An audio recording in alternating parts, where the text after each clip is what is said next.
Ladies and gentlemen, it is the 5th of July. We celebrated the nation's birthday yesterday.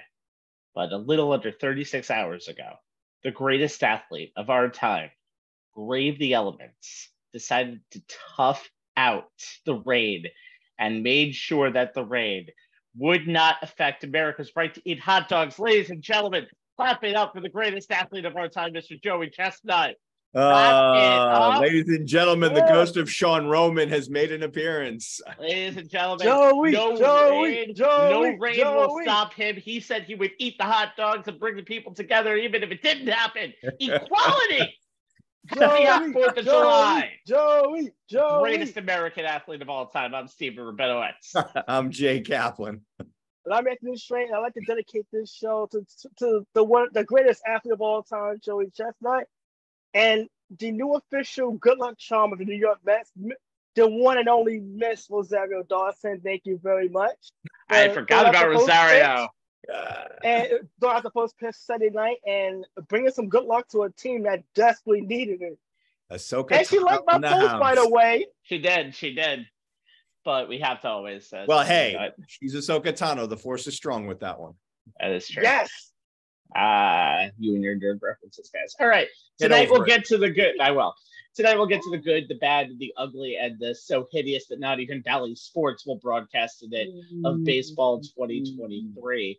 We'll go around the AL and around the NL, and only because it's such a car fire around Oakland as well. If you're watching in Oakland, I'm sorry. We love you guys. We just don't love that team. All right. So we'll start local as we head on the Ford train and Fools, I'm taking it from Grand Central. What an easy ride that is now. Long Island, stand up for that move. 7 years too late. All right, over to the house that Jeter built, new Yankee Stadium. There you will find coming into tonight, the 48-38 Yankees, close to their high water mark of the season in relation to games over 500. Only one back, what was 11. That high water mark of the season was back on June 4th when they finished off a series against the Dodgers, which was the first game that Aaron Judge missed because of a torn ligament in his right toe. And what seemed into a minor crash into the Dodger Stadium wall has turned into, well, this. Going into tonight, the Yankees are currently tied with the hated Astros for the second wild card, but clearly they're currently too clear of a wild card spot. But in a league that's all about your division titles, they are 8 back of the Tampa Bay Rays. So we asked some questions at the beginning of the season, and through the wonders of the save button and files, we can actually remember and bring those questions back now. Starting with Jay, Wither Anthony Volpe. Yeah, all transparency. I had Oswald Peraza winning the starting shortstop job coming into spring training based on his time and production at the big league level in his late season call-up. And the fact that Anthony Volpe had minimal time at AAA, just 99 plate appearances, where he did struggle. So I was very surprised at Volpe being named the opening day shortstop. Based on the Yankees' previous history, it seemed like Volpe would be ticketed to Scranton Wilkes-Barre for more seasoning once camp broke, with the potential for a call-up to the Bronx if he started tearing it up. But the organization went all in on the kid from Jersey. He grew up wanting nothing more than to play on the same patch of infield dirt once occupied by Derek Jeter. Everyone from manager Aaron Boone to GM Brian Cashman, even owner Hal Steinbrenner, said the same thing. They saw enough from Volpe in the spring for them to be comfortable having the rest of the rookie's development take place at the big league level. They were fully aware and prepared for any potential struggles Volpe would have along the way, and he would not be sent down. Even if Peraza was raking it at AAA, which he actually has been to the tune of a 275, 343, 617 slash line with a 960 OPS, 12 homers, and 22 RBI through his last 28 games prior to July, since being sent back down on May 14th after a 12-game stint in the Bronx. And Volpe has, without a doubt, had his struggles while getting used to the game as it's played at the big league level. Through his first 67 games, his last line wasn't anything to write home about. Batting average worthy of the old he can't get off the interstate chestnut at 186, along with a 260 on base, 345 slugging, and OPS of just 605. He did have 9 home runs and 26 RBI and a team-leading 14 steals, but he also had a strikeout rate of almost 31%, and that was something that I was concerned about when we talked about him coming into the season, as he had shown a propensity for striking out. And one night in June, he was eating chicken parmesan and watching old minor league videos at his house with Yankees catching prospect Austin Wells in New Jersey, and saw a difference in his batting stance. Enough of one to go to the Yankees hitting coaches to get their take on the tweak he wanted to make. They agreed, and Volpe is now using a more closed stance to help keep his front hip from flying open, which had, for months, caused his swing to be much more of the uppercut variety, which had more than plenty to do with that almost 31% strikeout rate. Volpe said he feels this tweak to his stance allows him to cover more pitches on the outside part of the plate, recognize pitches quicker coming out of the opposing pitcher's hand, and lay off pitches out of the zone. And it's working. In the 18 games from June 13 through July 3rd, since adjusting his swing, starting with a 3-for-8 in the Subway Series against the Mets, all three of those hits were doubles, and before an 0-for-4 on July 4th, snapped an 8-game hitting streak, Volpe had put up a slash line of 379, 446, 603. That's a 1050 OPS. He hit 500 on balls put in play, 2 homers, 4 RBI, 11 runs scored, and a strikeout rate of just 24.2. When Volpe was named the Yankee starting shortstop, it moved Isaiah Kiner-Falefa, who was never viewed as the long-term option at the position, into a utility player role for this season. Kiner-Falefa has had several big moments and wins this season and seems a lot more comfortable in his current role. IKF admitted that being the Yankees starting shortstop last season got in his head and it affected his play to the extent that he got benched during the postseason. Here's his quote on that. "It's a big position for all baseball fans because of Jeter. That's where you want your numbers to be, and that's what's expected of you. If you're not able to get to that level, it's a very important position in this city and on this team. I just feel like you have to be around what he did, and that's just how it is." He's not wrong.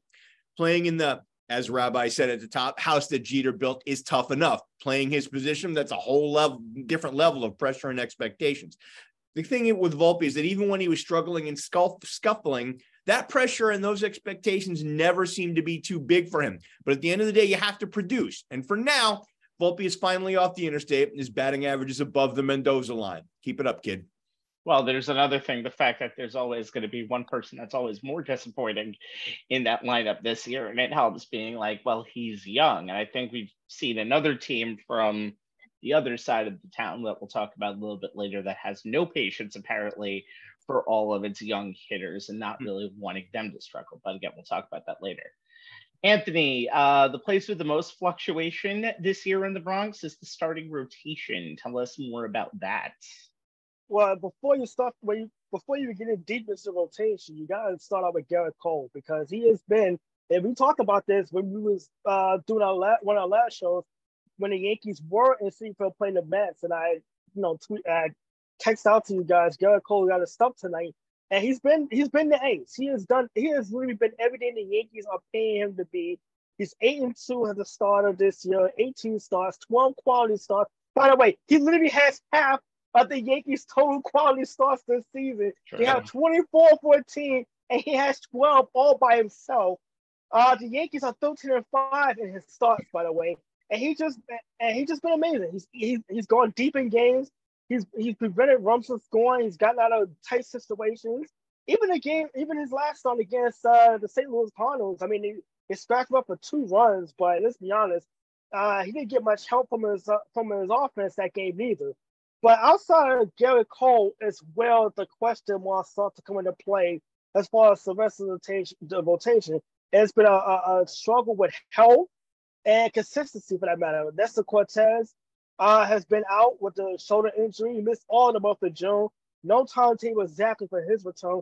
Carlos Rodon, who will pitch the first game of the Chicago series this weekend, that'll be his first start for the season.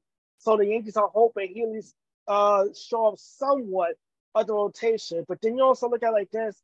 Domingo Germán, outside of that perfect game, which I'm not going to lie, as a Met fan, I was excited watching those final outs take place. But before those, the 2 previous outings, he got tagged, especially in a start against Seattle. Luis Severino has been brutal, just pretty much bad. And also, the Yankees really haven't had much of a fifth starter. I mean, Clark Smith has been serviceable, but not exactly the guy you want to be leaning on as a back-end rotation guy. They've gone, Johnny Brito has started a few games also. So they're really hoping that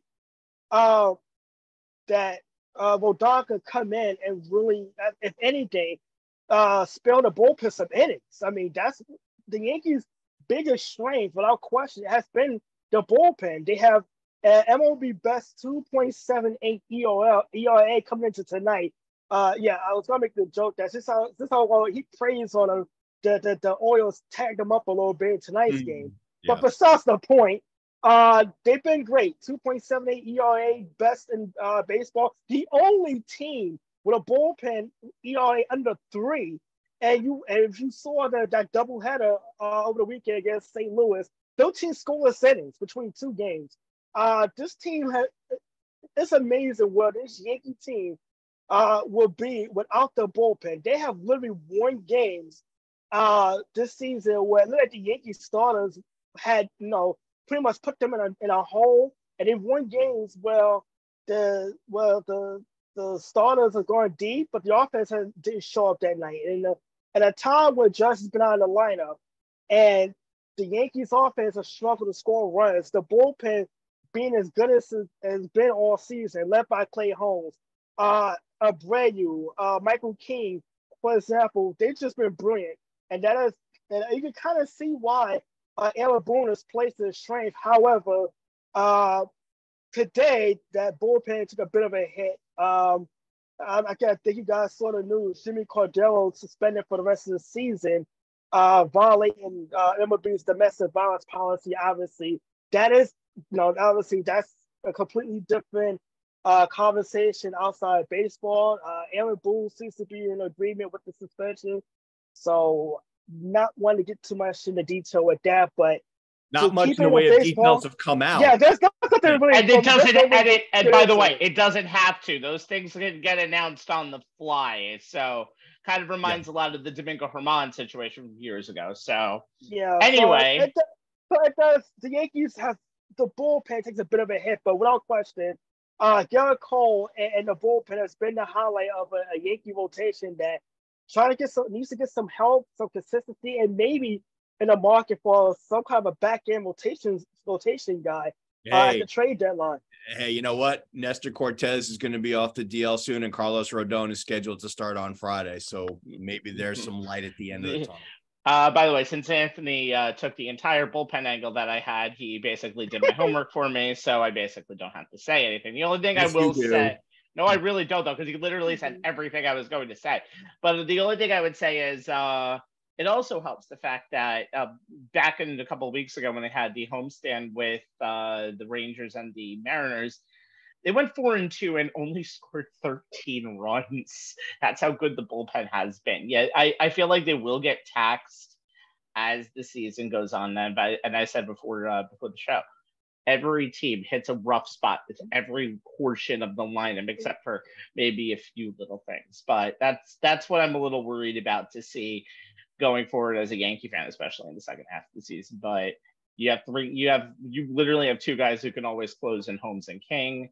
Canley has been pretty awesome. Ron Marinaccio, where the hell did he come from with 29 innings pitched this year? You have multiple guys who can get that team through. They really are a new age bullpen. However, there's literally one starter on there. And they mentioned the fact that it seems like every time you want Garrett Cole to keep the bullpen fresh, he went 4 1/3 in one of his starts against the Rangers. So that's how it goes. So that'll be something to look forward to in the second half of the year as the Yankees are still trying to get themselves a little right, and hopefully getting Judge back would be a big help. Judge is the key to this team going far in the playoffs and not going anywhere at all, considering the rest of the lineup. We talked about it on the last show, but it's still been a struggle. I mean, you can get little bits and pieces there, but Judge masks a lot of things. It can allow someone like Rizzo to get hot. It could allow someone like Stanton to get hot. It puts less pressure on them, but this is why they have to step up. And right now, the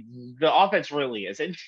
And it's kind of a shock that they are where they are right now in terms of record, which will be 9 over 500. So that's something I'm very interested to keep an eye on. Can this team stay afloat? Because we don't know when, or honestly, I hate to say the word if, No, we're going to see, or a judge? No. I'm seriously going to disabuse you both of that notion. The latest on Judge, he is not going to have surgery in season. Well, we know that. That's already been ruled out. However, he is the only thing he's already started running. He's not at 100%. He hasn't started baseball activities, but he's on the road. He fully expects to be back at some point in the second half of the season, barring any type of setback. So let's leave the gloom and doom. I have to put everything on the table, and also because of the fact that this is the foot that literally provides the power of his bat, which was ironically done in a way that didn't involve any hitting. So that again, we have to look at everything, because what people thought was going to be a 10-day DL type thing. No one thought in the beginning, when Judge didn't make that first start against this in the series finale against the Dodgers, that it was going to lead to at least 2 months, and that's what it might be looking forward to. And he started hitting, but he still has trouble doing any activities with the feet, and that's going to be a little. Rabbi, you want a microcosm of, you talk about the Yankees offense minus Judge. Here's a stat that jumped out that I saw today on tonight's game that just totally floored me, but kind of in a nutshell, it kind of just basically says it all. Josh Donaldson has 13 hits all year long.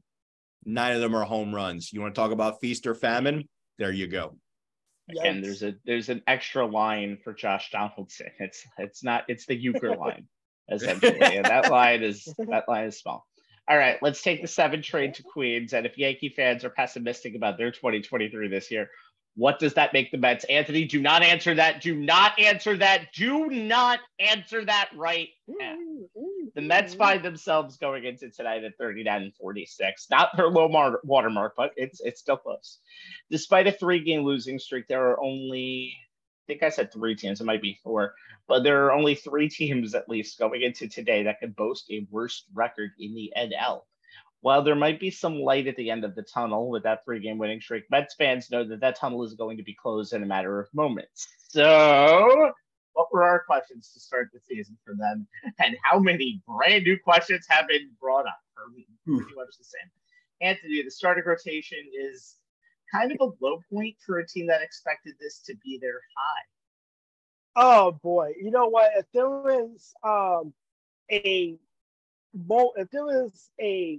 point to where you can look at the Mets 2023 season and say where did it all go wrong, it is literally the starting rotation to this team. You realize coming into action this week, before the 3-game series against Arizona, they were 27th in the majors in total innings pitched. They have a rotation that's old, that cannot get deep into ball games. I've been to a number of games this season where the starting rotation is 4 innings deep, and he's 90 pitches in already. But here's the thing: the Mets are coming off a month where they were 7-19, despite scoring the 5th most runs in that span and hitting 32 home runs in that span, which is 3rd in the majors in that time frame. And just going down the list of the ERAs for the Mets starting pitchers, this is guys who have made 5 or more starts. Kodai Senga, who's pitching tonight, 3.53 ERA. Max Scherzer, who pitched yesterday afternoon, ERA 4.03. Justin Verlander, coming off, who started the season on the IL, 3.66. Carlos Carrasco has been atrocious on the back end of that rotation, 5.94 ERA. Tyler McGill, who is in the minors right now, 5.17. David Peterson, who was sent down to the minors, then brought back, has actually pitched well for the Mets in his 2 starts since being recalled for the team, 6.61 ERA. Joey Ushesky's 4.43 ERA. But I would say Jose Quintana has not pitched at all for the Mets this season, so that's another starter that has been out. It is just a phantom. Look, when you look at the Mets record, they're 13-12 in games where they score 6 or more runs. That's the most losses in Major League Baseball. The team ERA, when they scored under 6 runs, is a 3.87 ERA. The Mets, when they score 6 or more runs, the ERA jumps to 6.24. in 52 games into the season, obviously we're 81 82 win. But at the 50 game watermark, they had scored under 6 runs.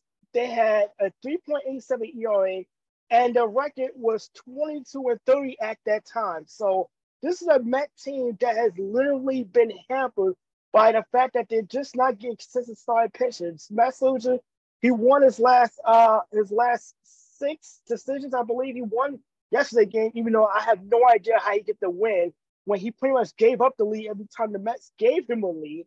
And the irony is that they're tied with the Yankees as far as quality starts. They have 24 also, but it's a little more diverse when you think about Soldier having 7 quality starts. He's actually been the best starter on this team, but it has been atrociously bad when you think about a start. And obviously, James will get into the bullpen in a second. But when you think about, it's a spoiler, guys.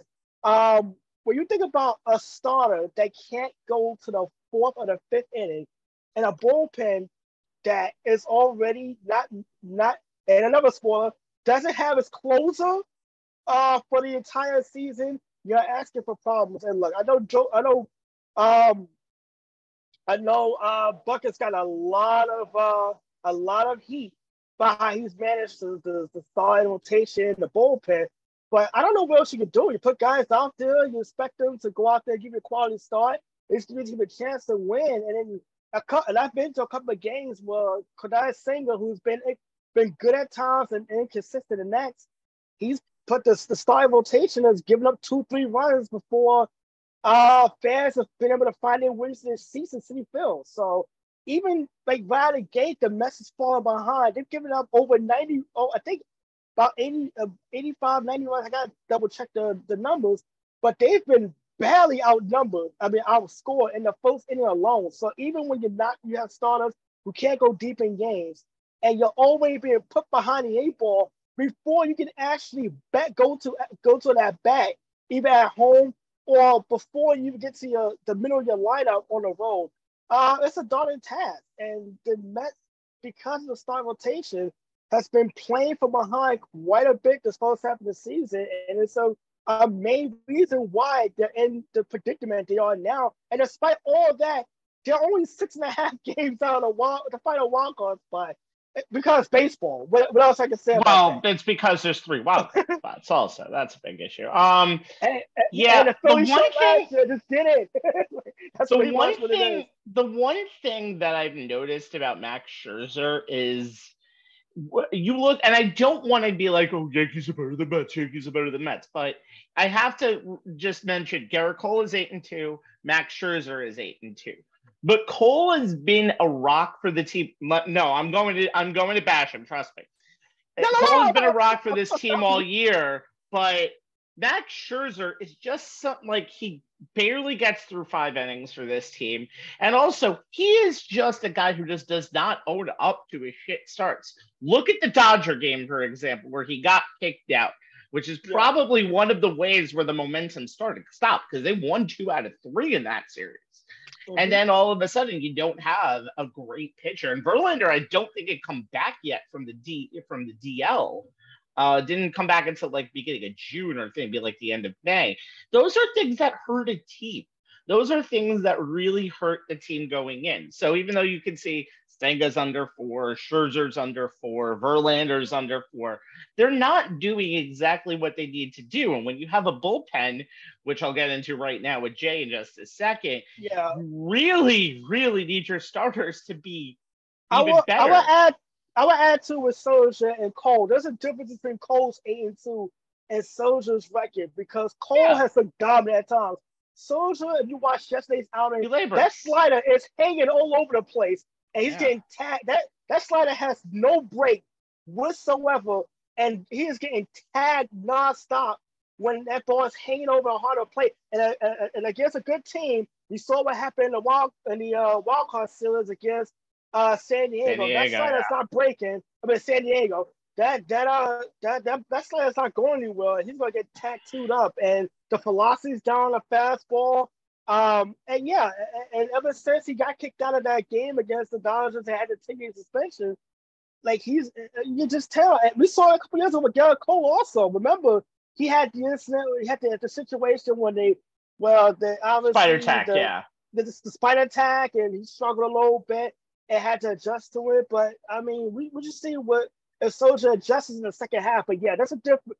I know records on any game, but when you watch the starters, there's a big difference between 1-8-2 and one starter that's good, but hasn't looked all that good when you look beyond the stats and numbers. All right, Jay, Diaz is dominating this year in the bullpen of Cincinnati. That's Alexis Diaz, Edwin's brother, and he's not coming to New York. Sorry. No, he's not. 2023 start with closer Edwin Diaz of the Mets getting injured at the World Baseball Classic has just not been made better by a bullpen that's pretty shaky all around, except for maybe like one or two spots.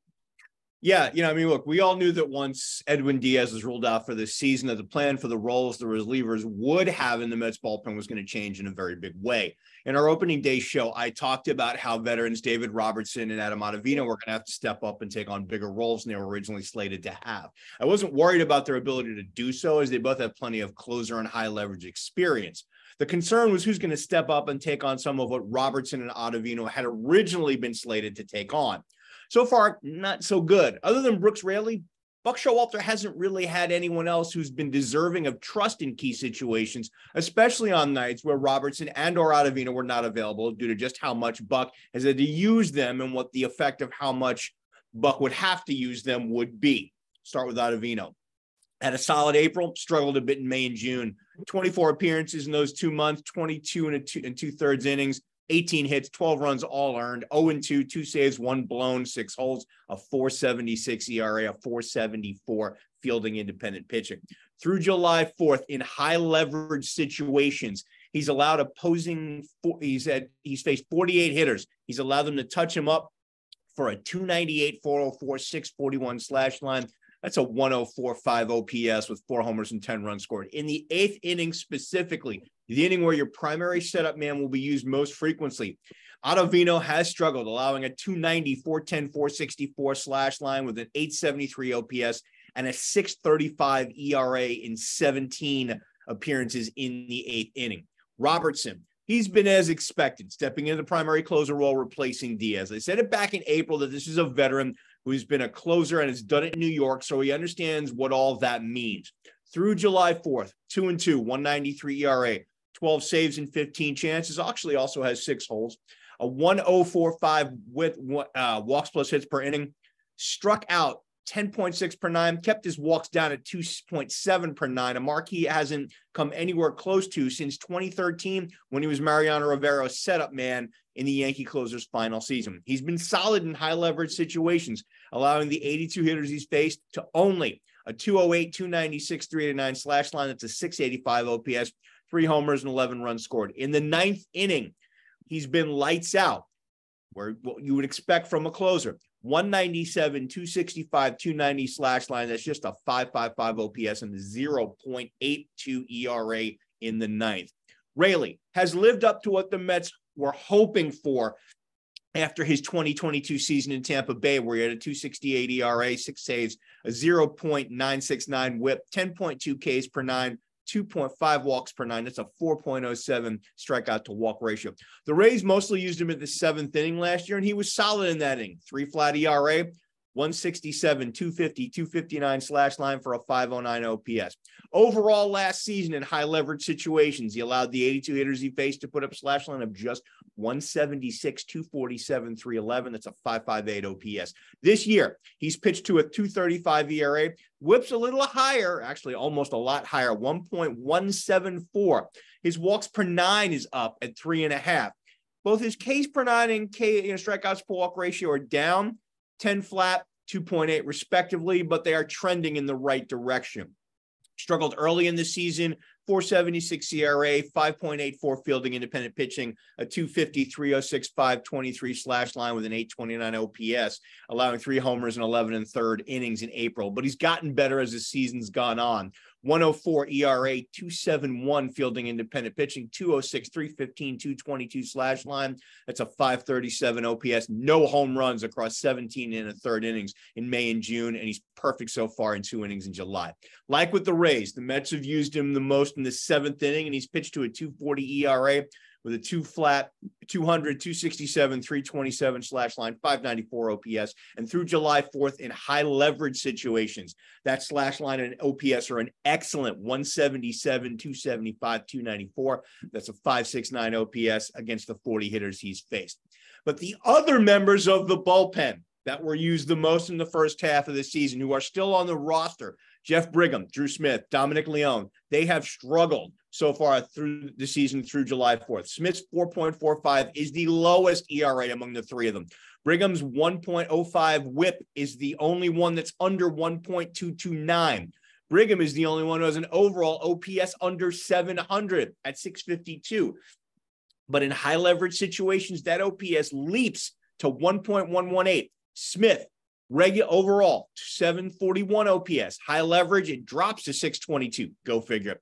Leone is at 816 overall, but in high leverage, 1.115. You throw in Tommy Hunter, whose OPS was at 871, but 1.194 in high leverage situations before being released back on the 13th of June. And Steven Nagasek, whose OPS was at 903. But in high leverage situations, it was 1.556 before he was granted free agency on June 14th. And you can see why Buck gives the bulk of these situations to Rayleigh, Ottavino, and Robertson. Granted, the sample sizes are not large for any of these guys, but these other guys. But the fact that these OPS numbers are so high when these pitchers have been put in high leverage situations is why Rayleigh, Ottavino are being overused. And why Robertson often has to come into a game in the 8th, whether Buck wants to bring him in early or not. He just can't trust anyone else. They just acquired Trevor Gott from Seattle to fill a middle relief role in 30 games with the Mariners, 0-3, 4.03 ERA, 1.414 whip. He has a 9.9 Ks per 9 and a 2.5 walks per 9. It's a nice 4-to-1 strikeouts to walk ratio. However, he has also struggled in high leverage situations, allowing the 40 hitters he's faced to put up a 333, 400, 417 slash line with an 817 OPS. Granted, the issues the starting rotation is having, which Anthony just broke down, has played a role in the overall overuse of the bullpen as a whole. Unless Max Scherzer and Justin Verlander start pitching more consistently like the backs of their baseball cards, the bullpen is going to get very few low usage days, which means that Ottavino and Rayleigh are going to get even more overused, which means the rest of the bullpen is going to be in situations they haven't shown an ability to execute in, which means more leads will get blown, which means less chances for Robertson to save potential wins. Does not bode well. Does not compute with the team that needs every single victory, especially coming into the second half of the season. 6.5 is not a hard number, but there's still a lot of teams that they have to jump for that wild card and the division. Yes, sir. 19.5 back is kind of not going to happen for the Mets. I don't think they have to worry about blowing a division lead this year because they're not going to have a division lead to blow. So my talking point in the beginning of the season was, can this team take advantage of the new rules? They really haven't done that because the Mets have become a power hitting team all of a sudden, which has helped them in their recent 3-game winning streak. They have 4 multi-home run, double-digit home run hitters now. Pete Alonso, 25, was a possible MVP candidate before he got injured the first time. Francisco Lindor with 17. Francisco Alvarez has actually had a very good power hitting year with 14, and Nimmo with 13. RBI is pretty good. Alfonso at 58. Lindor had 56, but I just, the strikeout numbers are terrible. They have 6 players who's going to go 100 plus strikeouts this year if the pace keeps up. Not necessarily sure that's going to help. Only 2 players have double digits in stolen bases. Starling Marte has 22. Francisco Lindor has 11. And this team is not a good situational hitting team. They're not good with runners in scoring position this year. They've had some bad at bats, but yeah, their home run numbers are really good. The averages are not quite where you want it to be. No one on this team is hitting 300. Jeff McNeil is having a pretty bad season for him, hitting 259 and only a 1-1 win above replacement. So, but the hitting has been there, and as Anthony said before, that's not the reason why they're losing this game. So they're losing this game because of pitching, and that was considered to be their strong point earlier in the year, and their hitting was supposed to catch up with them because that's the area that wasn't really improved last year going into the final weeks of the season, and we saw what happened there. The hitting can just be a little bit better. I think this team needs to be a lot better situational hitting because their run differential is positive.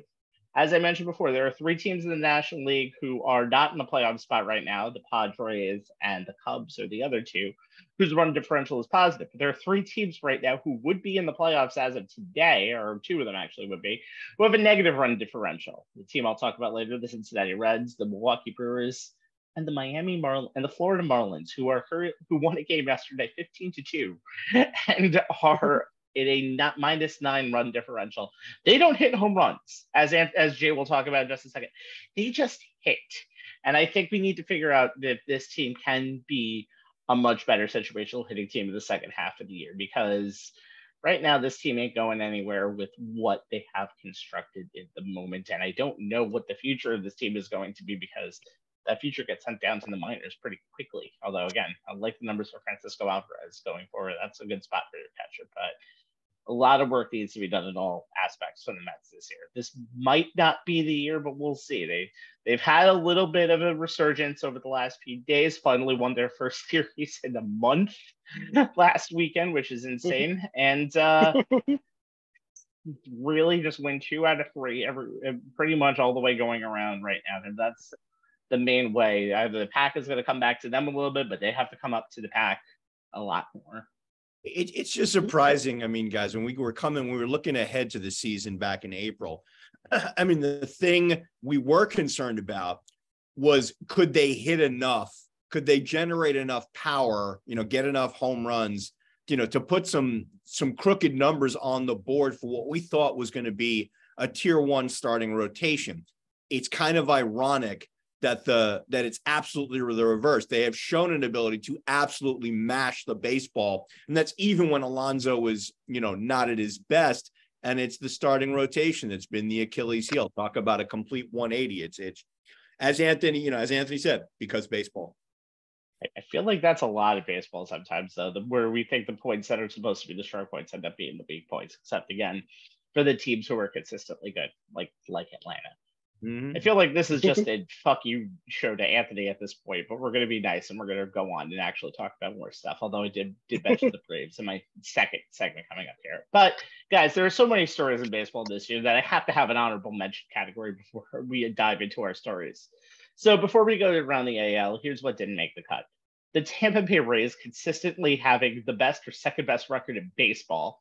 The ineptitude of the AL Central with one team over 500, just barely. And the entire AL East and AL West going into tonight, only having one team below 500. And you know who that is, and we'll get to them later. But Jay, while the AL is full of nice stories, let's start with one of them right now, who is currently occupying the second spot in the AL East. The Orioles had a pretty good 2022, and now they're tacking on.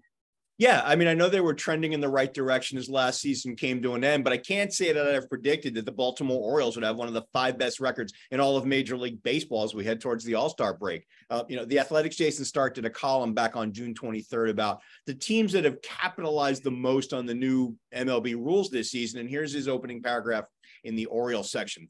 Then there are the Baltimore Orioles, the surprising owners of, and this was at the time, the 4th best record in the major league. Could they have ordered up these rules any more perfectly? Did you notice which team had the burners who ranked 1 and 2 in the American League in stolen bases last year? That would be the Orioles with Jorge Mateo and Cedric Mullins. Did you notice which team stole 5 bases this year on opening day?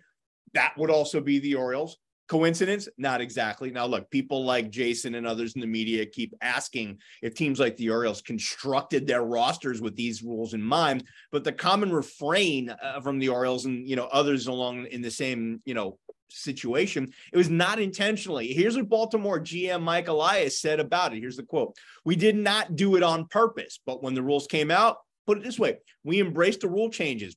We thought they'd be good for the Orioles, so we were happy when they happened. First of all, there were the stolen base rules. We were happy about that because we had Cedric Mullins and Jorge Mateo on this team.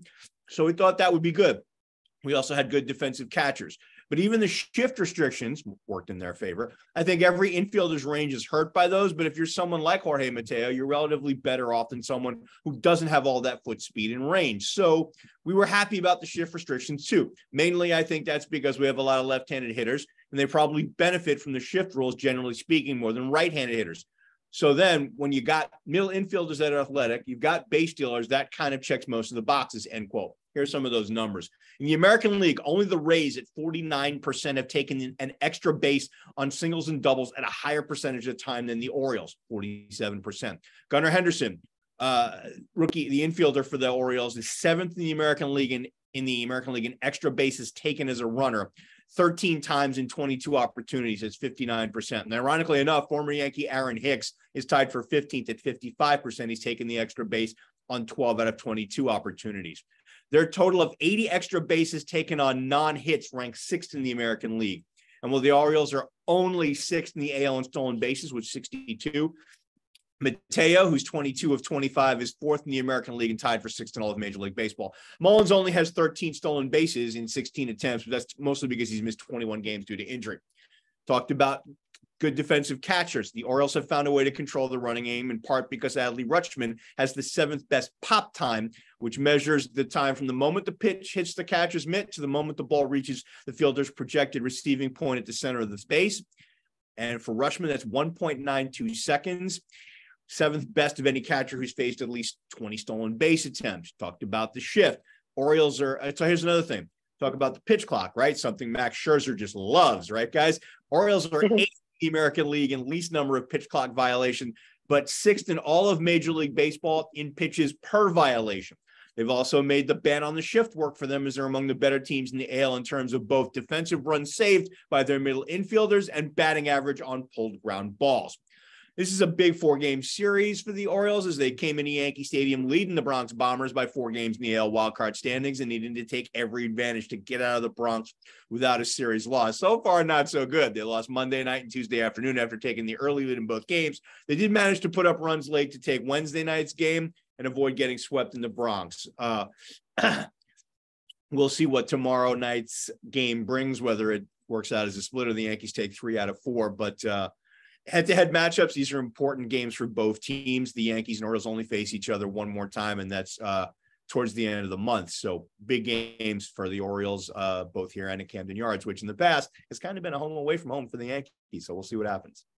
By the way, Jay, I know before we move on, Jay, I have to ask you this. And you mentioned Jason talked about what this team just out of coincidence built because of the rule changes. How much of this team was built because of the change to Camden Yards? I mean, that left field wall 30 feet back and it's 5 feet higher. I mean, what used to be home runs are now like triples that you find in Comerica Park. Well, look, I mean, as you know, Anthony, most general managers try to construct a roster that, as much as, it's based on who the talent they have, but they do try to draft and acquire players whose skill set fits their overall philosophy, but also to a certain extent will play well in the ballpark where they're going to play 80, half their games. So, Yankees always trying to looking for guys who are left-handed hitters who can take advantage of the short porch, or,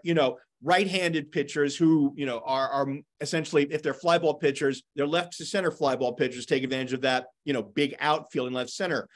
Outfielders in Yankee Stadium, your left fielder basically has to be a center fielder because of the amount of ground you have to cover out there. So, it's not surprising when they, put a team together that fits the personality of how the ballpark plays, as well as the offensive and pitching philosophies they're also looking to bring.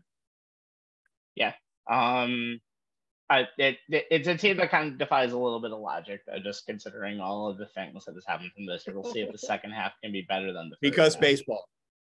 Yeah, a lot of because baseball this year, and another because baseball, Anthony, is the Texas Rangers, a perennial cellar dweller in the AL West, actually leading the AL West this year. Yeah, it's hard to believe that this team is coming into tonight 51-35 when they won 68 games all of last season.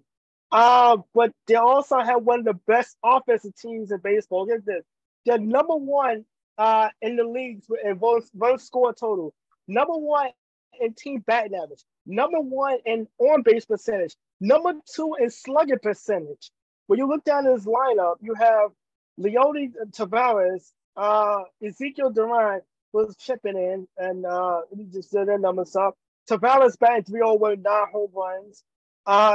Duran is also chipping in. Let's see, his numbers 306 and 12 home runs. Remember, he was part of the Joey Gallo trade. And then Corey Seager, one of the guys that they spent big money on at the beginning of last season, along with Marcus Semien, he shipped in, even though he's missed time due to injury. He's batting over 300 for the season.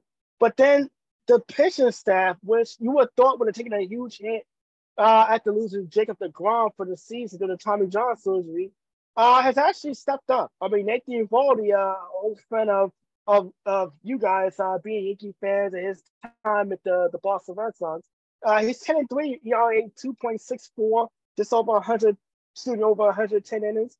And also John Gray has pitched in. He's 6-4. Dave Dunning is 8-1 with a 2.61 ERA. Adolis Garcia has provided the power in this lineup. He leads the team with 21 home runs. And Bruce Bochy has done a great job of managing a bullpen that may, if there is a weak link in his team, has been somewhat up and down at best. Will Smith is leading the team with 15 saves. But it just amazes me that this team that was picked to maybe finish second or third at best, it has been playing so well at home. And by the way, I love the baby blue uniforms that they wear every so often. But the question is going to be 2 days. Can they get some bullpen help? And can they fend off the Houston Nationals? I mean, they were able to take 2 out of 3 from the Nationals in the last series they just played, but these are the Houston Nationals, and we saw even after the whole cheating scandal, and even when we want to write the Houston Nationals out, they just never go away. So it's going to be a 2-0 dogfight in the second half of the season for the Texas Rangers to just hold on to that division, which is starting to heat up, but Houston still lingering around. Only 2.5 games behind coming into tonight's game.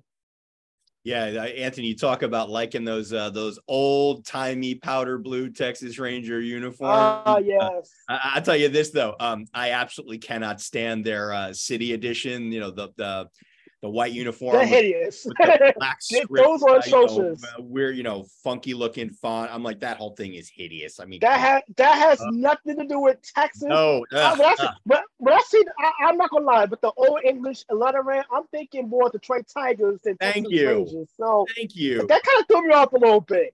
Ugh. I stopped paying attention to the city edition when the Boston Red Sox wore yellow jerseys. Hey, look. Hey, hold on. They're nice Boston jerseys, but I stopped now. paying attention. Well, yeah. I mean, granted, if the word, the Athletic actually did a fun piece on ranking the city edition uniforms, and one comment was made regarding Boston's blue and yellow. They understand why, because the New York of the Boston Marathon and all that, but the comment that was made that stuck with me. If there is a color in your team name, that color should be in your jersey somewhere, no matter what jersey it is. Absolutely. Absolutely. You can be creative with it. By the way, one thing I forgot to mention that I think is fun is going to be when we get to the AL All-Star game, or we go to the All-Star game this week and the Home Run Derby, which has so many good participants in it. I mean, the format has changed a lot. You realize Pete Alonso and Julio Rodriguez is a first-round matchup. What a badge! That's a get your popcorn. That's a get your popcorn ready moment right over there. We'll see how that happens. That was about what matchup last season, correct? I think so, but now Pete Alonso, who is I think the only Met going to the All-Star game. He's the 2 seed. Yeah, Alonso's the only Met. Yeah, he's the only Met, and probably only New York players going to play in the game. He's Aaron Judge. It'll probably. Cole would definitely be there. It's just a matter of he may start because Shohei Ohtani's not starting. Well, yeah, Ohtani's not going to start with that blister on his finger.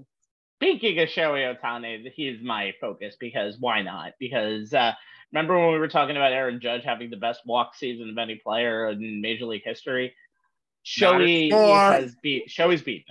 Joey has beaten it. He is leading baseball right now with 5 triples and 31 home runs, which, by the way, I believe that is the first person to do that this late in the season since Jim Rice did it back in 1978.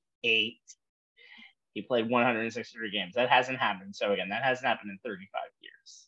Again, may I mention that he has not only 5 triples, 31 home runs, he has a 1044 OPS, tops of all baseball. He boasts a 7-4 record, 3.32 ERA. He did have an injury on his pitching hand a couple of days ago, so that'll probably prevent him from playing the All-Star game, but it doesn't seem like it's going to be too serious for the season. Oh, and hitters are batting 184 against him. This is Babe Ruth territory. Oh, no, yeah, it's beyond that. It's beyond that because he's also passed Babe Ruth on strikeouts earlier this year. It's getting close to ridiculous. Earlier this season, also, he struck out 10 batters and hit 2 home runs and went 3 for 3 at bat. 6th major league pitcher in Major League history to have 10 strikeouts and 2 home runs in a game.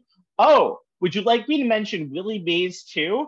Why not? Let's mention Willie Mays. 30 home runs and 5 triples prior to the All-Star break.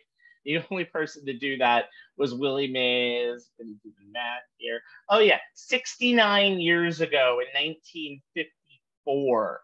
So, needless to say, there is a lot of people that think Shohei Ohtani, when he gets re-signed or signed by anyone, will become not just the best paid free agent in baseball history, the best paid free agent in American sports history, and it is well deserved. God. Now, the neighborhood they're talking, Rabbi, is 500 million. I think it's going to be. It's probably going to be high fives, but I would expect this is a $600 million player, and it's worth it, honestly, considering all the stuff he can do for you. Now, with that being said, the Angels were in good position to actually, make a run for them this week. And Anthony Rendon, shocker, also got hurt as well in this same game. Trout will be out for 4 to 6 weeks. This is a team that has lost, I believe, 7 of 10. 2-game losing streak right now. Angels have done some good work this year, but is there any team in all of sports who have more pressure on them than the Angels to impress Shohei Ohtani enough to stay in LA? Because without Ohtani, you probably should get rid of Trout, because that team becomes pretty much useless in just baseball lexicon or baseball importance, because as you just said, Jay, what Shohei Ohtani is doing is not been seen in, honestly, modern history, and it's insanity. He is a unicorn. He is a mythological figure that I don't think has been named yet by NASA. No, I mean, Rabbi, you guys know that, I talk to Jason Stark from The Athletic all the time during baseball season. And if you follow along our Twitter feed, you'll notice that I usually wind up posting a link to Jason's Weird and Wild column, which usually comes out every Friday. The number of times that somewhere in Jason's column, there has been a section called Shohei Ohtani doing Shohei Ohtani things. And each one of those times, it's something that's never been done in baseball before.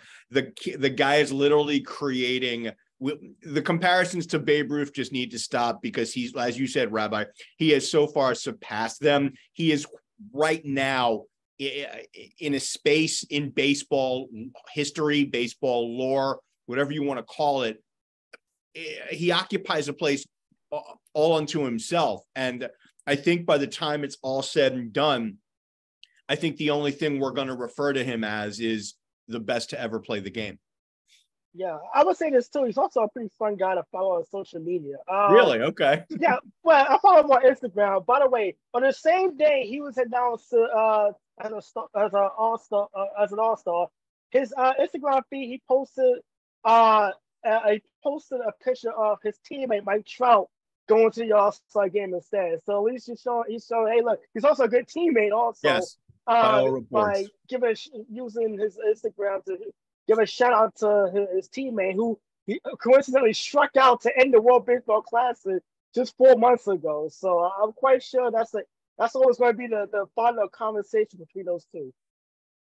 Have you just even going back to the World Baseball Classic, Shohei Ohtani basically putting the team on his back and giving Japan the title. Is there anybody in 2023 who's had a better year than Shohei Ohtani? I don't think so. He's already.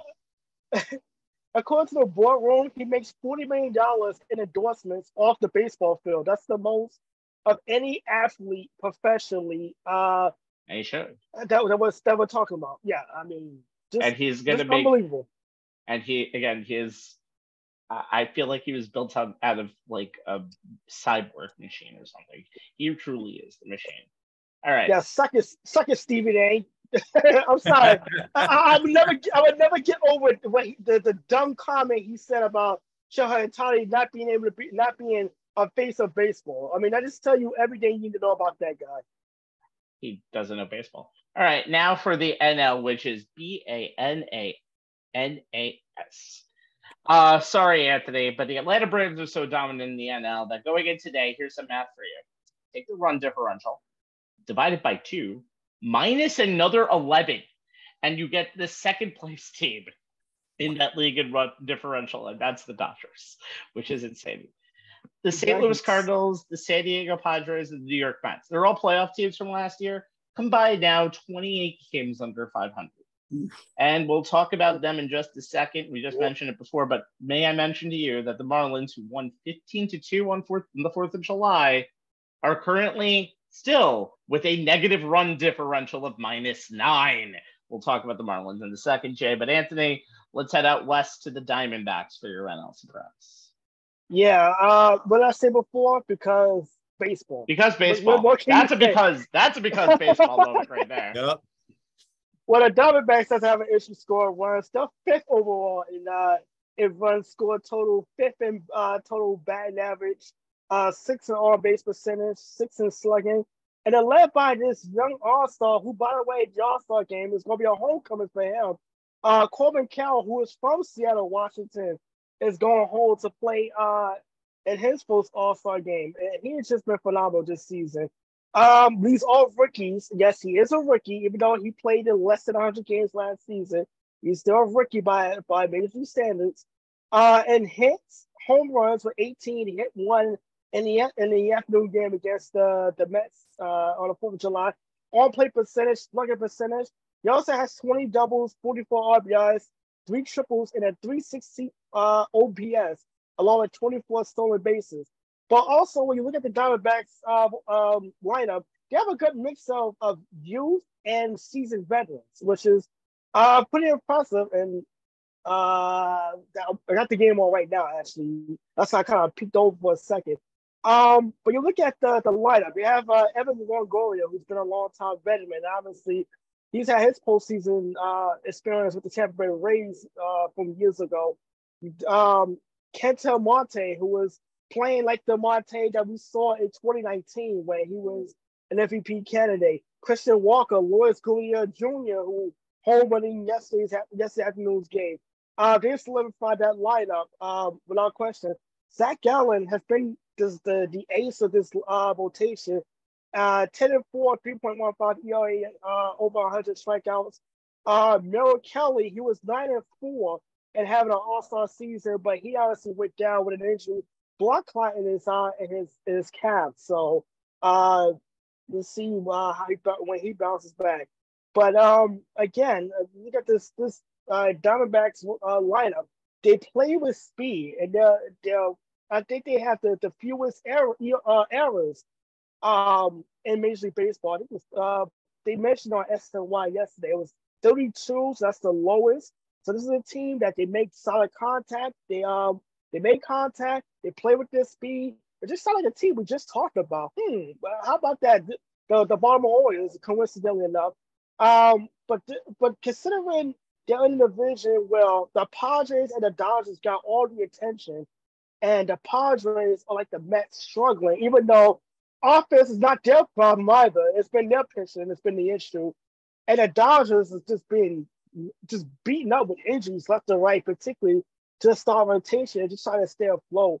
The Diamondbacks can literally pull away from this division right now that they're 3.5 games out. But when you look at the teams around them, they're on track to win 90 games. So considering this team was preseason picked to win maybe 75, and the fact that they're already at a 50 win, they're already over 50 wins. It's just been, they're a team that has showed up 1 year earlier than expected. If you want to look at preseason predictions in the National League, but they're a fun team to watch too. I mean, I'm not having fun watching them right now because it's my team they're playing, but they're a fun team to watch. They're young. They play with their speed. They have good veterans. Cowell's an amazing player to watch. He's going to be a really good ball player for years to come. This team, regardless of what happened, I do think they're going to get into the playoffs for the first time in 2017, either as a division winner or maybe as a wild card. But this team is really set up for the next couple of years where they could be a serious contender in the National League Western Division, especially when you think about what is going on in Los Angeles as they're getting older and the injuries starting to mount up. And then San Diego, well, despite the payroll, they just can't figure it all out. It's a very interesting division because LA will always spend money with the Magic Johnson Corporation with them, but the Giants have one of the best young nucleuses that just had 101 games won a couple of years ago, made a little bit of run falling back down to earth. And yeah, the Padres, again, the Dodgers who spend, the Padres will match it. So the NL West is a very, very interesting division, minus the Rockies. Sorry, guys. You just don't matter right now. All right. Nice stadium, though. The Rockies still have one of the best stadiums. Love Denver. They have 2 titles. They have 2 titles in the last 2 years, so we can't really feel too sorry for them. Jay, some history is trying to be made in Miami. The Marlins are really good, and there's a reason why. Yeah, in this day and age, of advanced next-gen stats and the explosion of analytics, a lot of the traditional counting stats seem to have been devalued. You can both credit and blame Billy Beane and the Moneyball A's of the early 2000s for this sea change in how baseball players are valued. Beane's focus on base percentage, he gets on base is a common refrain in the movie, has devalued batting average to a certain extent. OBP and slugging percentage and their combined stat of OPS have become bigger gauges of player production and value. That being said, there are still certain counting stats that have an almost mythical place in baseball based on the pursuit of them, most of which end up falling short. Thus, in the rare instances when those pursuits are successful, legendary status is conferred on the player who does it. 61 home runs is one, as we saw last season as we followed Aaron Judge's pursuit and eventual breaking of Roger Maris' single-season AL home run record. Hitting 400 is another. Boston Red Sox Hall of Fame legend Ted Williams was the last player to reach that magical level back in 1941. He inexplicably didn't win the AL MVP that season, which went to Yankee Hall of Fame legend Joe DiMaggio, whose only claim to fame that season was, a 56-game hitting streak, another mythical accomplishment. How Williams finished the season only adds to the legend of Teddy ballgame. He was at 3.995 coming into the last day of the regular season, which would have been rounded up to 400. His teammates all said he should sit out the doubleheader, preserve the 400, but that wasn't his way. He told manager Joe Cronin that he wanted to play it out, and that was that. All Williams did was go 6 for 8 across the 2 games to finish 406. All of that is the long way of saying that Luis Arias' pursuit of the magical 400 has been what's piqued my interest in the National League so far this season. The Marlins second baseman was at 401 as late as June 24th, Miami's 72nd game, but a 7 for 27 slump over his last 7 games has dropped his batting average all the way down to 387, a point below where Rod Carew ended his pursuit back in 1977. Carew was at 401 as of the Twins' 85th game on July 10th, but hit only 375 the rest of the way to finish 388. I bring up Carew as he's the player Arias most resembles. As Atlanta Braves legend Chipper Jones, whose own pursuit of 400 in 2008 had him at 394 through his team's first 82 games after maintaining a 400 average as late as June 18th, only to have injuries derail his second half, and he finished at 364, his career high, and he won the NL batting title. And this is how he put it, his take on Arias. Here's the quote.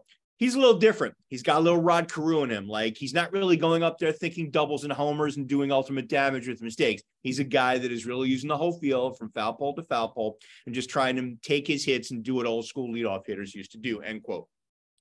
Arraez won the AL batting title with Minnesota last season, hitting .316. His average is at .437 through the Marlins' first 33 games this season, then dropped as low as .371 after Miami's 53rd team game. He went on a 44 for 96 tear, that's .458, over his next 24 games to get it back up to that .401 mark on June 24th, with a trio of 5-for-5 games in that span before this latest downturn.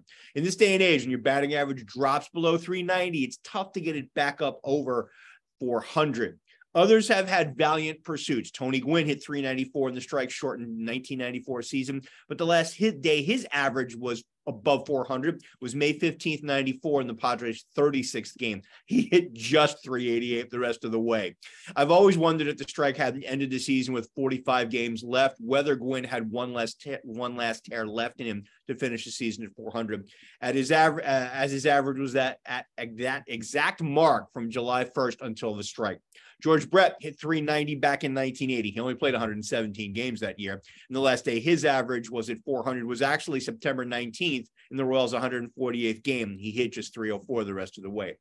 Arraez got a crash course on Williams and the .406 and 41 when Miami was in Boston the last week of June. The Red Sox, obviously not wanting any player to take the splendid Splinter's place in baseball history, held Arraez to 3 of 14 overall, including over his last 8 in the 3 games at Fenway, which started his current slump. Think about this, guys. We haven't seen a .400 hitter in 82 years. We've seen Haley's Comet more often. It comes every 75. Batting average as a stat may not have as much cachet as it did in 1941, but .400 is still .400. Judge made history last year. Be pretty cool to see Arraez do it this year. I'll be rooting for him. Some interesting stats that I just found. By the way, his average is now down to only .384. Had a 1 for 5 night tonight. So Rod Carew, you mentioned a bunch of things. Did you know, if you look at the top, I think 15 highest batting averages of the team's first 88 games, Carew was there 3 times. And each time it's better. 74, he batted .386 through 88. 77, .391. 83, it's .397, which is insane. By the way, there's some great and interesting facts on there. Paul O'Neill hit .385 in 1994 through 88 games, and John Olerud in 1993 was a beast. 107 games he lasted hitting .400. By the way, Luis Arraez won the AL batting title last year with a .316 average. I noted that. It's something, and it was the person that cost Aaron Judge a Triple Crown. By the way, so. Baseball. And I have to say it when it comes to the Cincinnati Reds, who are looking to become, I believe, the first team since, I want to say, might be the first team ever. Yeah, first team ever that could win their division, which they currently are right now at 47 and 39. They're leading it now after losing 100 games the previous season. Team is 18 and 4. In their last 22 games. That is a stretch. They had a 12-game winning streak that started the run. That's the best 22-game stretch for the Reds since 2012, and only 4 Reds teams have won that have done that in a 22-game stretch since 1901. That's how great this team has been lately, and it's an NL Central that's been for the taking. They're going to be probably fighting with the Brewers pretty much the whole way out. The team is young, and this team has great players all around. They have old people too. They have older people too. Joey Votto came back during that 12-game winning streak, and he is at 40 now. And it's kind of funny to see somebody like Votto just get re-energized this whole entire run. And oh yeah, because you just have kids all over this lineup. We mentioned Alexis Diaz before. He is one of the better players in the National League and really all of baseball when it comes to saves. Matt McClain, their shortstop, is 23. Jonathan India, 26. Diaz, 26. EJ Friedel, 27. But you have to make more stuff when you think of Ellie De La Cruz. Now, I can describe him as a unicorn because he's only been in the league for like 20 games. Pretty much. I think it's like 25, 26. He has been fast. He hit for the cycle in his 15th game in baseball. 15th game. He became the 5th youngest person to ever hit for the cycle. Only one player has done it in less. 2 players have done it in less than 15 games to hit for the cycle. Cliff Heathcote, I know, Jay, you probably remember him back from 1918, and Gary Ward in 1980. 6 for Heathcote, 14 for Ward. Yeah, 15 games, which is insane. So, and 3 of them had service time beforehand. And yeah, on his final hit, he went from home to third to get the triple to complete the cycle in 10.83 seconds. He basically pulled a Usain Bolt going there in 10.83 seconds. De La Cruz, who was actually invited and declined a home run derby invitation, he mentioned that a couple of days ago, also tonight had his bat checked by the umpires because of that. You will bring that up. And what did he do? He hit a home run in the 5th inning, stared at the umpires, and made the trip around the bases. Ellie De La Cruz is only 21, represents this Reds team very well, and the Reds have gone from a bore to a fun watch pretty much overnight. Again, we mentioned the Orioles before, might as well bookend it with the Reds. The new rules have helped out a team that's young, a team that can run, and a team that can take advantage of the rules as much as they possibly can. Cincinnati Reds make the NL Central a lot more fun than it's been this year, and it's better than that than seeing the old and tired-ass Cardinals topping that division, because that division needs new blood and needs new blood quickly. Yeah. By the way, it was a lot of fun. Hang on, Anthony. Rabbi, you know, I got to throw these numbers in here about De La Cruz's cycle, because this is just flat out insane. Jason Stark actually wrote an article about it right after it happened. So check this out, okay? Before De La Cruz, they hadn't had one in 34 years. Eric Davis was the last one to go cycling, June 2nd, 1989, which means all other teams hit for 122 cycles while the Reds were stuck. And the Reds also allowed 9 cycles in that time where they had 0, including just 3 of them to Christian Yelich alone.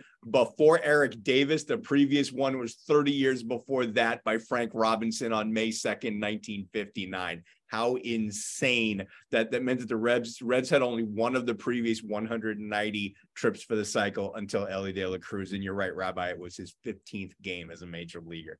Kids nuts.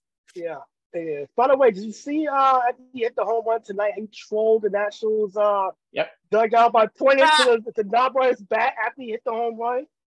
Yeah, that's a young team that has the right to have that swagger right now, and it's fun to watch a team like that. There are a lot of fun teams in there. And honestly, I think the guy who's getting the biggest kick out of what these kids are doing in Cincinnati is Votto himself. It's Votto. He even said it himself in the first game, and he came back and homered in, by the way. Yep.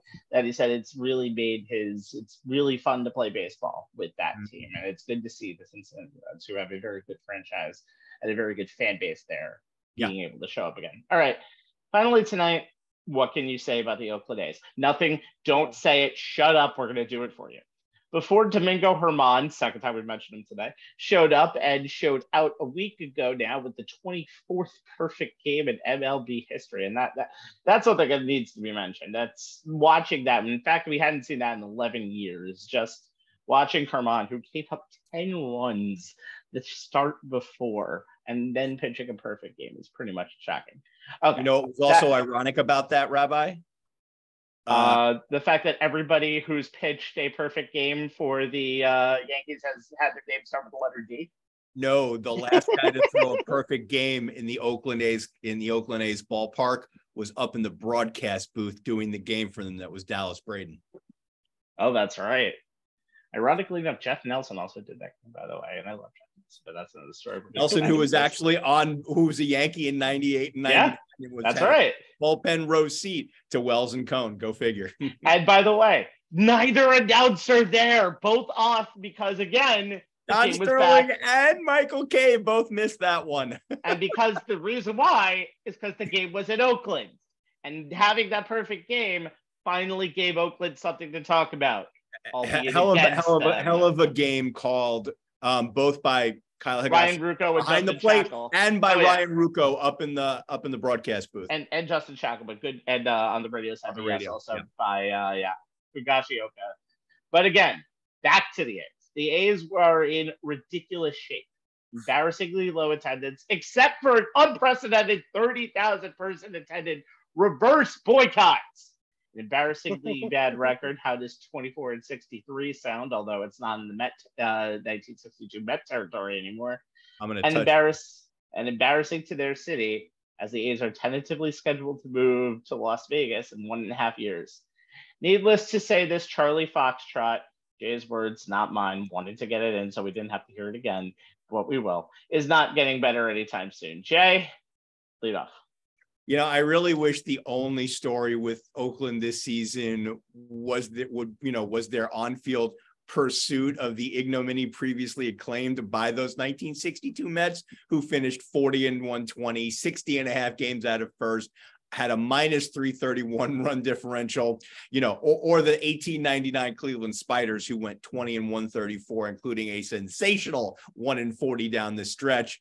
Those two teams set the bar for worst teams ever in MLB. They must have been tanking for the number one pick of the MLB draft in 1900, if that's the case. They were. The A's, as Rabbi noted, 24-63. That's a 276 winning percentage that projects to 45-117 over the full 162. They have a negative 236 run differential. They actually have had an 11-game losing streak and a 7-game winning streak.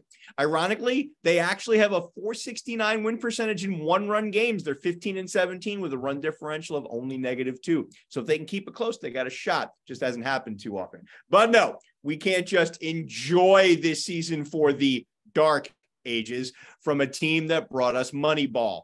As bad as this season has been for what's traditionally been a good fan base, what their absolutely awful owner, John Fisher, is doing with a not so very subtle assist from Commissioner Rob Manfred, who has acted like more of an asshat than ever, makes this season 1,000 times worse. The A's would be moving from the 10th largest TV market to the 40th, and they plan on building just a 30,000 seat ballpark on just 9 acres, which would be the smallest in Major League Baseball, and turn this team into a perpetual receiver of revenue sharing. How is any of that good for the game? How does any of that incentivize John Fisher to spend any money to improve the on-field product?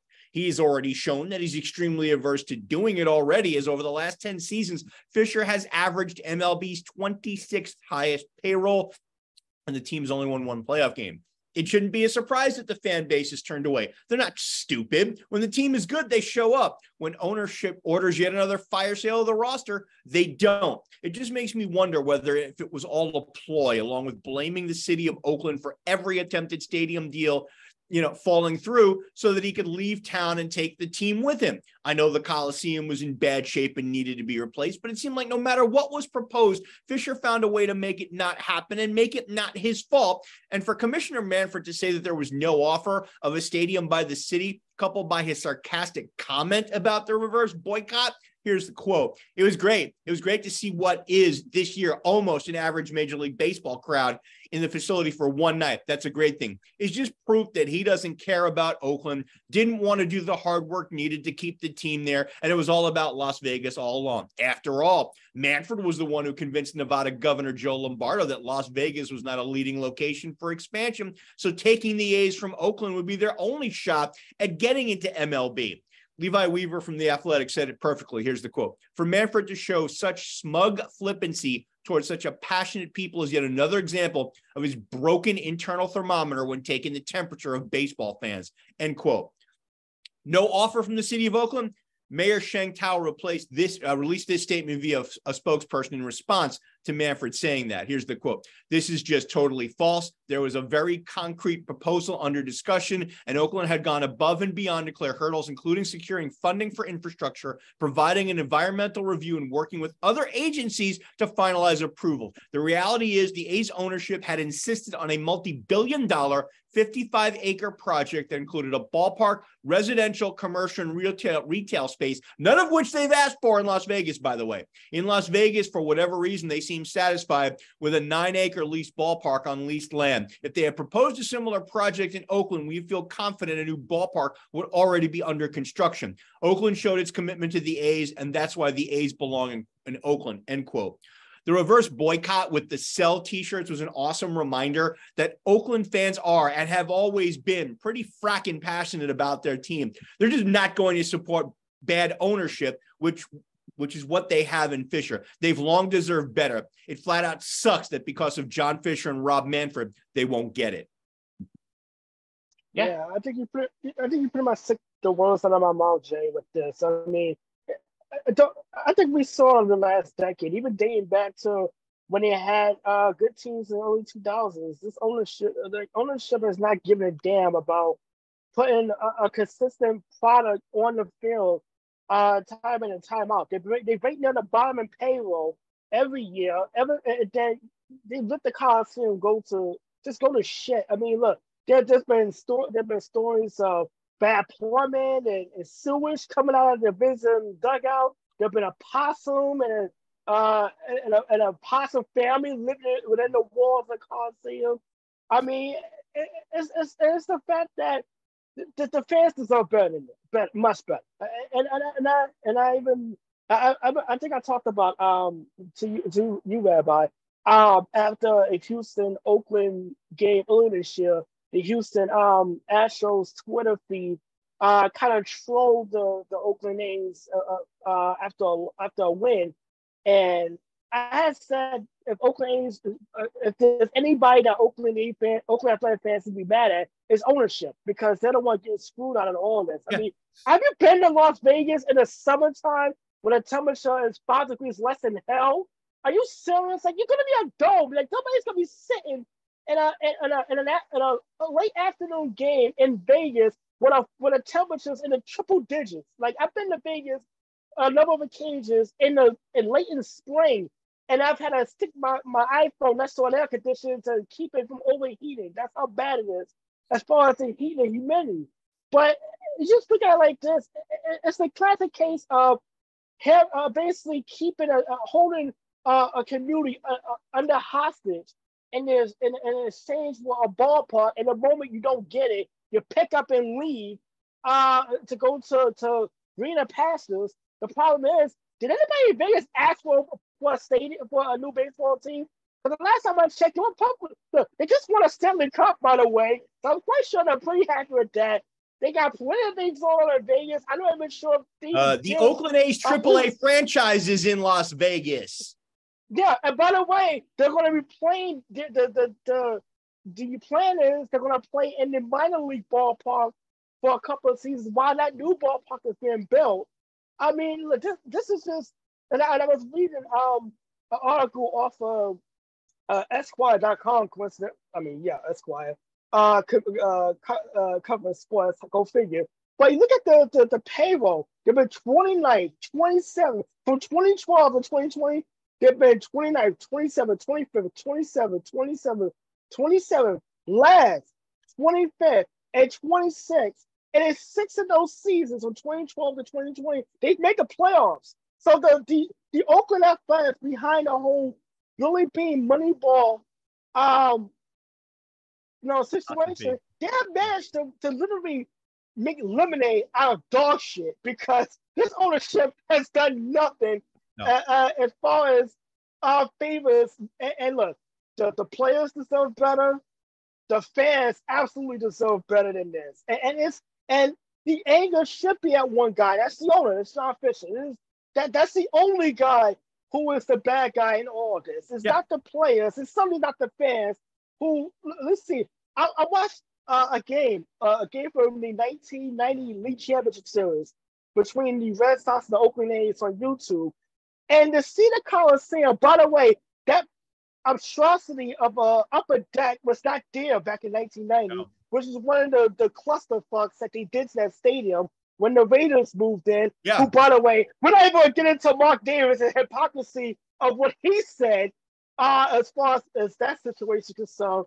But that stadium was full, and to see Oakland, and obviously, you've seen it with the Yankees and that And when they've gone back and forth in the playoffs in the 2000s, 2001 in particular, and even 2002 when they lost in the first round to Minnesota, that ballpark was packed. I mean, even when they didn't open up the upper deck because of the heat and the sun and the humidity, the lower bars of the stadium was full. I mean, the Bay Area shows out for baseball, whether it was San Francisco, whether it was Oakland. We saw it in the '89 World Series, how passionate that area is for baseball.